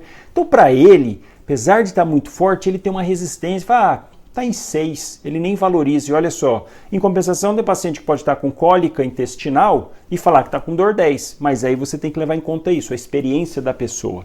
Então, ó, ele fala que é insuportável, que a dor é 10, que ele nunca teve antes. Uma dor que começou de uma vez súbita, parecendo uma fincada aqui, ó, em flanco esquerdo e fossa ilíaca esquerda. Subitamente. O que a gente vai fazer para ele? O que chama atenção aqui? Está com uma frequência cardíaca de 110. É um dos parâmetros dos sinais de SIRS. Frequência respiratória está normal, PA pouquinho elevada e está febril. Quer dizer, ele tem um ponto só de sinal de SIRS. Não considera, porque tem que ter pelo menos 2 daqueles que eu passei. Ele está agitado. Por quê? Porque está com dor. Pessoa que está com dor intensa, dependendo, claro, do tipo da dor. E olha, isso é outro detalhe. Paciente que está com uma dor intensa e ele fica se movimentando, se mexendo, você tende a pensar que é uma dor visceral. Por quê? Porque não muda. Se for dor parietal, somática, peritoneal, o paciente fica quietinho, ele fica encolhido, parado, porque cada vez que ele movimenta, o peritônio encosta ali onde está inflamado, infeccionado e dói. Então esse paciente já chama atenção que é uma dor forte nesse lado. Ele não define muito bem, fala que desce para cá, uma dor um pouco mal definida e está andando. Então você já vê, peraí, ó, peritoneal não é. E aí, você faz o exame físico, não é peritoneal. Mas é uma dor forte, você não pode desconsiderar isso. Ah, então por que ele está taquicárdico? Porque ele está com dor, a princípio. Calma, pode ser uma infecção? Pode, calma lá, mas... Que sofa ele tem? Não tem. Frequência respiratória, está orientado, pressão normal. Então, opa, peraí. Ele tem um sinal de alarme ali, mas que... não vamos considerar tanto. Não tem dor peritoneal, então é uma dor visceral, mas ele está com uma dor forte. O que a gente vai fazer? Calma lá, vamos falar para ele, olha, seu Januário, não, mas pelo amor de Deus, doutor, está doendo muito. Calma, vamos medicar, vou fazer um remédio para dor, vamos ver como é que fica. O que eu faria para uma dor insuportável dessa? Um Buscopan composto. Não tem jeito o barulho, pessoal. Nesse caso... é que aí eu vou falar para vocês, isso caberia uma outra aula, eu pensaria em cólica renal. Um cálculo descendo pelo ureter, pela localização da dor, pelo tipo de instalação súbita, sem ter episódio prévio, paciente jovem, sem febre, sem nenhum outro sintoma, nunca teve isso antes, sem comorbidade, eu pensaria cólica nefrética, assim, de coledocolitíase, de ureterolitíase, pedrinha descendo.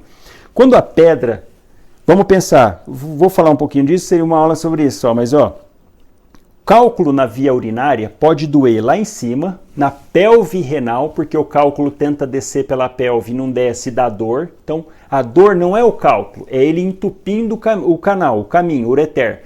Pode dar dor lá em cima, nessa entrada, ali na pelve renal. Pode dar dor no meio do caminho, quando o ureter cruza a artéria ilíaca esquerda, nesse caso. Ele cruza, por quê? O ureter passando por cima, imagina o ureter aqui, ó, passando por cima, aqui está a ilíaca, está o ureter. É um local que o cálculo fica impactado por causa dessa dobra aqui, ó, que está em cima. Então é outro local que pode dar dor, e geralmente dá essa dor nessa região. Ou quando ele chega lá na juve, junção uretero-vesical, lá na bexiga, para entrar para dentro da bexiga, o cálculo impacta. E aí dá aquela dor nessa região, na região inguinal, geralmente. No homem, ela irradia para o testículo.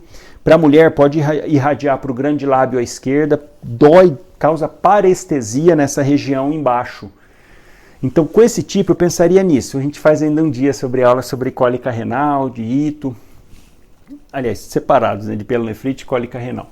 Mas aí eu pensaria em cólica renal.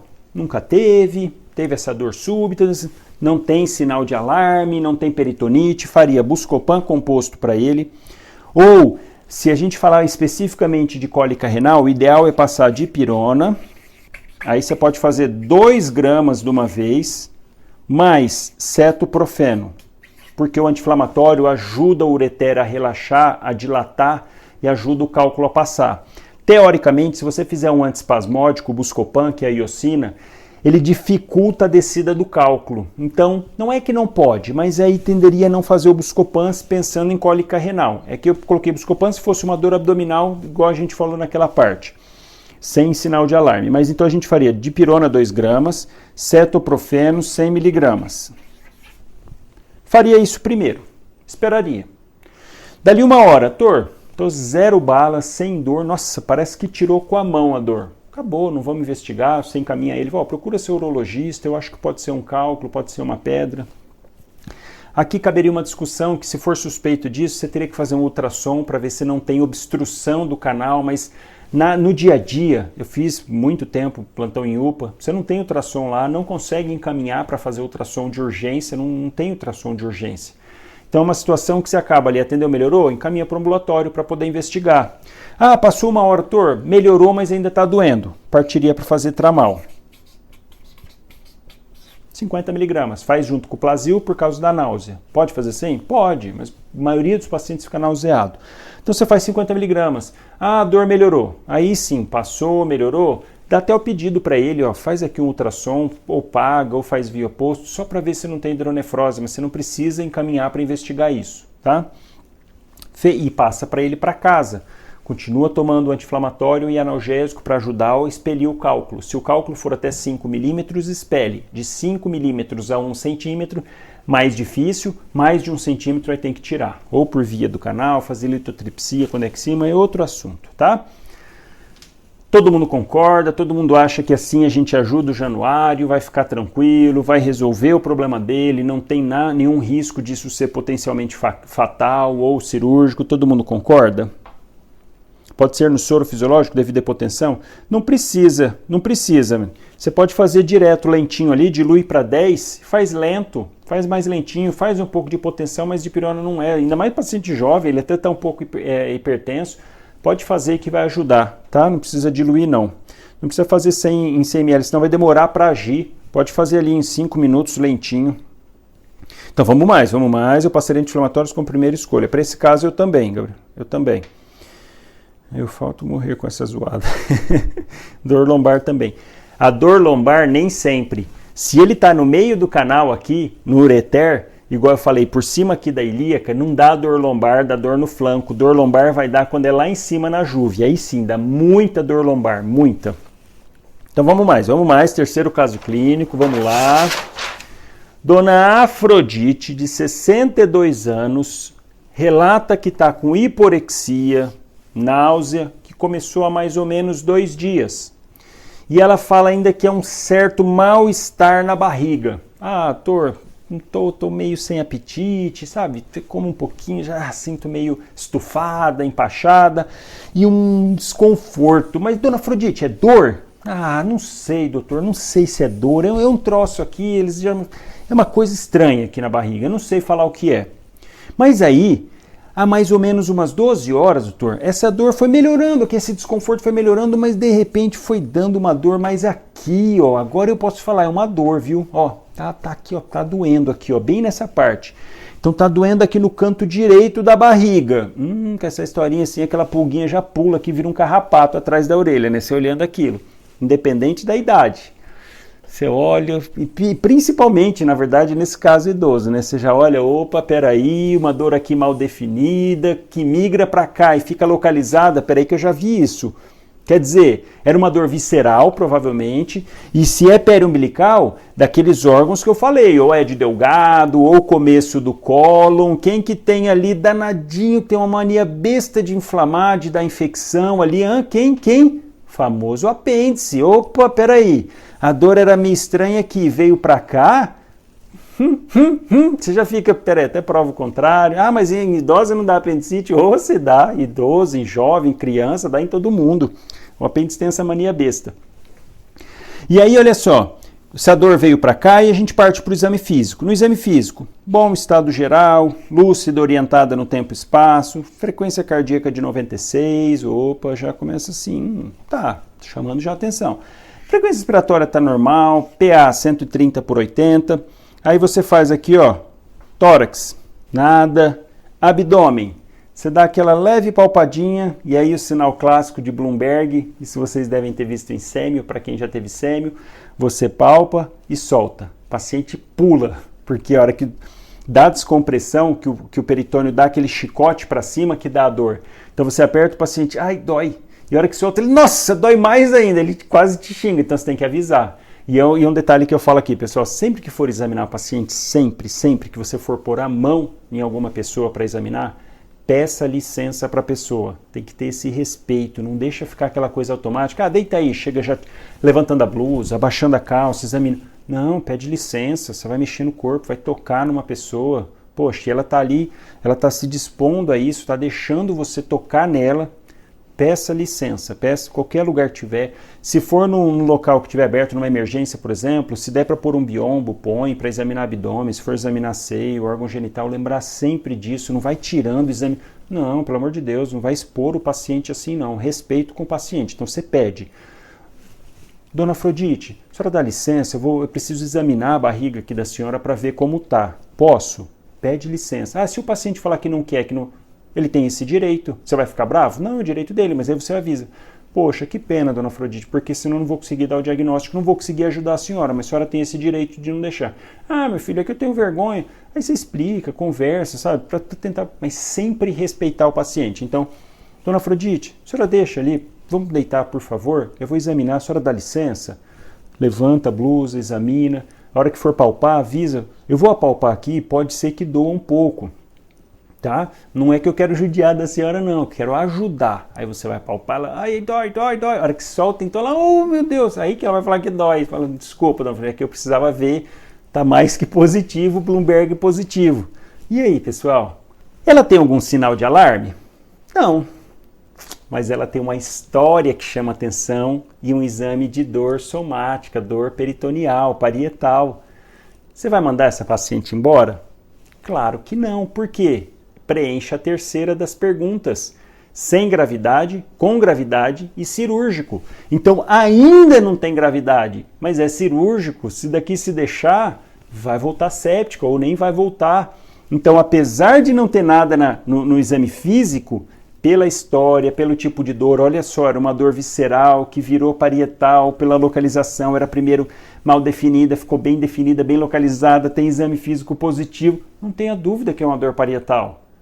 E aí, uma dor parietal, que aí você tem que ter um pouquinho de conhecimento por trás, para pensar em apendicite, é cirúrgico, aí não tem o que discutir. Dona Afrodite, a senhora vai cair na faca. A senhora está com uma hipótese de apendicite, vou precisar encaminhar a senhora, vamos fazer analgesia. Aqui não precisa fazer soro, não precisa fazer nada a mais, você pode pedir exame de sangue. Se ela for para um hospital, der tempo do exame de sangue ficar pronto, aí você pede. Se não tem vaga, vai demorar um pouquinho, então dá tempo de você pede. Se não, deixa para não gastar, porque você pede lá no posto, aí ela vai ser encaminhada, você nem vai ver aquele exame, gastou o exame à toa. Então deixa ela chegar lá no outro local, eles vão pedir provavelmente. Apesar que a apendicite, o exame é físico, o exame clínico você já define, mas aí é outra conversa. Todo mundo concorda? Alguém faria diferente para a Dona Afrodite? Pensou em alguma outra hipótese? Alguém faria? Vamos para o último. Esse último vai ter que... vocês vão brilhar. Eu tenho certeza. Na hora que eu olhar esse último caso clínico, vocês vão matar a pau aqui. Alguém tem alguma dúvida? Então vamos partir para o último caso. Esse caso clínico é bonito. Esse aqui a gente vai atender junto. Olha só. Seu Apolinário, 64 anos... fala que está com uma dor na barriga faz 6 dias. E ele fala ainda assim, doutor, como eu sou caseiro em uma fazenda, tomei chá de boldo esses dias todos, fiquei tomando para ver se melhorava. Não melhorou não melhorou nada. E o chá de boldo é uma delícia, mas não melhorou. E aí, começou essa dor, era antes na boca do estômago e depois ela foi para o canto esquerdo aqui da barriga. Foi meio piorando, ficando ruim, essa dor foi piorando e faz um dia que ela tá... Antes era um negócio meio aqui na boca do estômago, uma coisa que não sei falar direito, não sei se era aqui, mais embaixo, mas agora ela tá aqui nesse canto esquerdo da barriga, tá doendo e de repente dessa madrugada para cá a dor tá doendo tudo. Tá doendo a barriga inteira, não aguento nem triscar, barriga dói demais. Então, ok, uma dor que começou aqui mal definida, periumbilical, ele fala boca do estômago, uns falam que a boca do estômago é aqui, outra aqui embaixo, enfim, uma dor mal definida, localizou aqui à esquerda e depois voltou a doer a barriga inteira. Meu Deus, o que será que tem aí? 64 anos, tá. Vamos ver aqui o exame físico inicial. Regular, estado geral, tá com aquela face, você vê que paciente já está meio ruim. Glasgow, apesar disso, está em 15. Frequência cardíaca, 106. Frequência respiratória, 26. PA, 90/60. Se não tinha um carrapatinho ainda aqui atrás, agora tem uns 10 já atrás da orelha, né? Porque é uma história dessa. Aí você já pensando na história, poxa, era uma dor visceral, provavelmente virou parietal, mas agora está doendo a barriga inteira, meu Deus, meu Deus. E aí você parte para o exame físico, o que a gente tem que fazer aqui? Correr, porque ele tem sinal de alerta? Tem. E vamos colocar um dado a mais aqui, ó. Vamos falar que ele tivesse com uma temperatura axilar 37,7. Quer dizer, tá naquele meio termo, você não define muito bem como febre, mas poxa, já é um dado para valorizar. Taquicárdico, taquipneico, hipotenso, não tem o que pensar. Você precisa definir o diagnóstico aqui? Não, você tem que correr, você vai correr para atender esse paciente. Emergência, vou até colocar aqui, ó, vamos colocar. O que você vai fazer para ele? Emergência, na hora. E aí, paciente na emergência ganha ou move monitor, oximetria, acesso venoso, pede exame de sangue, pede tudo que você tem direito, exame de sangue. Ele está com dor muito forte, vamos medicar, vamos passar e vamos colher uma história melhor, vamos ver fator de risco, vamos ver se ele usa alguma medicação, se já teve essa dor antes, se alguma vez já teve algum episódio semelhante, se está tendo sangramento nas fezes, mudança do hábito intestinal. Vamos fazer um apanhado, mas você já sabe que tem que fazer. E outra, que sofa pulando, brilhando lá, frequência respiratória aumentada, hipotenso, 2 pontos já, o Glasgow que entraria no terceiro quesito, você já descartou, mas entra 2, está em sepse, é uma sepse de foco abdominal. Qual que é o diagnóstico? Não sei, só sei que ele está em sepse de foco abdominal. Pacote da primeira hora para ele. Reposição volêmica, 20 a 30 ml quilo-hora, vamos entrar com 30, paciente, a princípio ele fala que não tem nenhum problema, então já chega fazendo 30, pede para sondar, vê glicemia, pede exame de sangue, faz os 30 ml hora. Ah, passou 40 minutos, PA, 120/70. Oh, que maravilha, quer dizer, ele respondeu a volume, olha que bacana, respondeu a volume, você fez, vamos fazer antibiótico para ele, foco abdominal, vamos fazer ceftriaxone. Pega bem. Ah, doutor, não tem cef, só tem cipro. Pode ser, faz cipro então. 400, o venoso é 400 miligramas, tá? O via oral é 500, o venoso é 400. Faz cipro, vamos fazer cipro. Ah, faria metronidazol? Depende, ali como a gente não tem exame, não tem nada, eu esperaria. Poderia fazer? Poderia, porque foco abdominal pode fazer também infecção por anaeróbio. Tem isso na live de antibiótico. E aí, olha só, o paciente deu uma estabilizada, você fez analgesia para ele. Vamos fazer um pouquinho de morfina, agora que melhorou a pressão, ele ainda está com dor, tadinho. Vamos fazer aí, ó, 3 miligramas de morfina. Vamos fazer. Faz ali 3, bem lentinho, devagarzinho, para não cair mais essa PA e tal. Vamos fazer com calma, cautela. E, ó, vamos pedir um raio-x para ele? Melhorou, você estabilizou, ele fala que melhorou a dor, você fez a morfina, ele, poxa, doutor, agora o senhor me ajudou, viu? Agora eu tô bom demais, melhorei. A barriga dói um pouquinho ainda, mas só quando eu movimento, mas melhorou. Aí a gente manda ele pro raio-x e ele vem com esse raio-x aqui, ó. Vamos ver se vocês conseguem ver, se não vai ficar muito branco.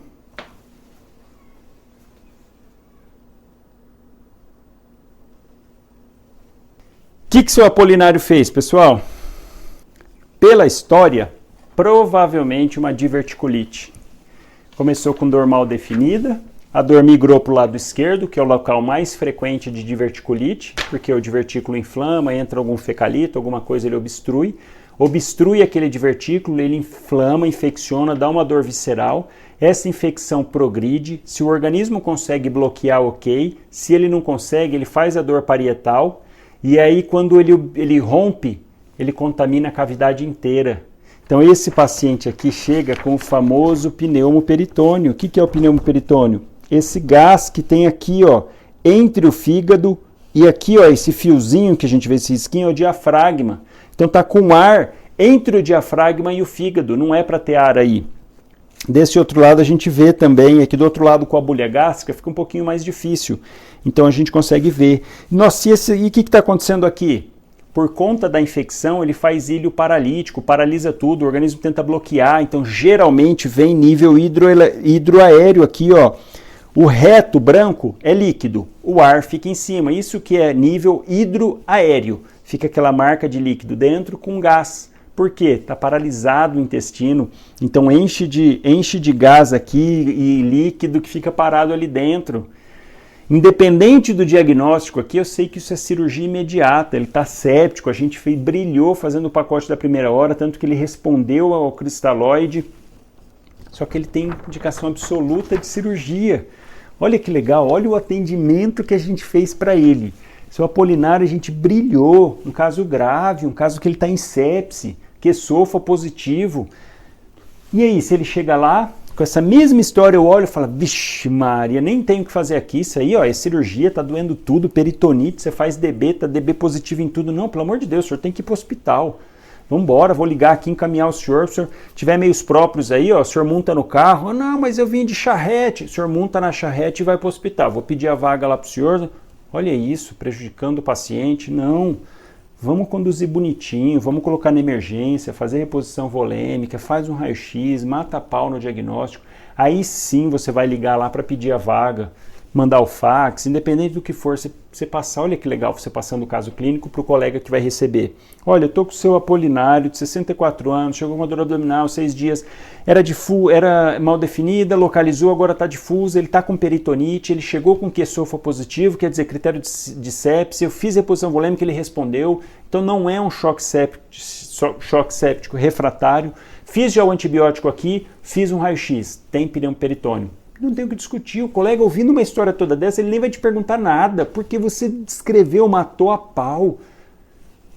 Ele só vai falar assim, ó, senha é tal, daqui a pouco a ambulância está indo buscar, porque isso é paciente grave, você não vai mandar por meios próprios, você vai esperar a ambulância vir buscar para levar. Você libera um paciente desse por meios próprios, qualquer coisa que acontecer com ele no caminho até o hospital, a responsabilidade é sua. Então não pode. Ah, ele teve um problema, não conseguiu ir, parou, morreu no outro dia. A responsabilidade é sua porque liberou. Isso aqui não é paciente para liberar. Você só libera se vier uma ambulância buscar para levar para outro local. Se não, é esperar lá no seu local de atendimento. Então, isso aqui, ó, aí você pode atender ele e brilhar, atender da forma correta, oferecer para ele o melhor que você pode. Em uma horinha você já deixou ele redondo, fez antibiótico, fez reposição volêmica, está sondado, está cuidando da diurese, vai repondo mais volume, começou a ter dor de novo, faz mais analgésico para deixar ele sem dor, tentar compensar, hidrata bem, geralmente numa história arrastada dessa vai vir com a ureia um pouquinho aumentado, às vezes create aumentado, porque faz insuficiência pré-renal, por perda de líquido para o terceiro espaço, enche de líquido dentro da alça intestinal, o próprio abdômen, então acaba urinando menos por conta disso, ele já vem com hiporexia. Olha como que, sabe, a cabeça já tem que ir funcionando, você tem que ir ali, ó, vendo para conduzir, para poder deixando ele redondo, que ele está lá na sua mão. Enquanto ele não foi, é você que tem que fazer por ele. E você está lá para isso. E poder atender dessa forma é bacana demais, né, pessoal? É muito legal. Alguém não concordou? Alguém pensaria diferente? Faria alguma outra coisa diferente? Todo mundo concorda? Caso clínico bacana esse, porque já vem o raciocínio para você poder fazer para ele, é muito, muito legal. Pessoal, eu vou fazer um print aqui dessa nossa live, e vou deixar para vocês comentarem depois, tá? Vou deixar esse print, salvo no feed, comenta lá, coloca me ajuda, deixa seu comentário, vê o que você achou.